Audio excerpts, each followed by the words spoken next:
Forget everything you've read recently about WhatsApp, Facebook, data sharing, the forced change of terms and now the backtrack. None of that matters anymore, not in of itself. Something much more important has become clear, something that has huge implications for Facebook's control of WhatsApp and its 2 billion users worldwide. The unfortunate reality for Facebook is that the forced change was actually not that big a deal. It's why the PR blitz mounted to rectify the mess had a tone of surprise at the strength of feeling. But it tapped into some very deep-seated fears as to Facebook's motives for WhatsApp, into the awkwardness of its ownership of an ostensibly private and secure messenger, and into the pivotal role WhatsApp plays globally.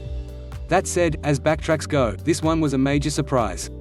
Having marched those 2 billion users up a Facebook-shaped hill, WhatsApp suddenly changed its mind. The largest digital migration in human history ended just like that. No, WhatsApp said, you don't have to accept these new terms, after all. We won't block your accounts.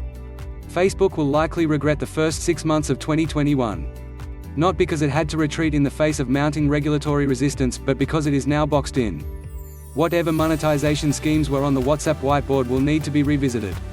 But there's a deeper reality check here as well, a seminal but as yet unasked question: has WhatsApp become too much of a utility, too much of a quasi-global mobile network operator, to remain unregulated in Facebook's hands?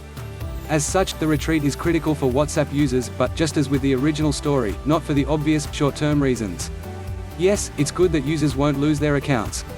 But, realistically, the change of terms was more a bad PR exercise than a bad privacy issue. The new terms were fairly benign. The principle, though, that Facebook was starting to encroach further into the WhatsApp enclave, was the real danger. Similarly, the real story of the retreat is not the obvious short-term let-off for however many millions of users have yet to click accept. In truth, it's a very loud, very clear message that Facebook can only push so far. The regulatory environment has changed. Backlashes in huge markets like India and Brazil, as well as Germany's legal ban and the likelihood of further European action, was the more probable reason for the change of heart than a pragmatic, most have accepted anyway concession. Given recent discussions with authorities and privacy experts, WhatsApp said, "We want to make clear that we currently have no plans to limit how WhatsApp works for those who have not yet accepted the update. We will continue to remind users about the update as well as when people choose to use relevant optional features. But forget about this update, it's irrelevant. It was never about the specifics of the changed terms.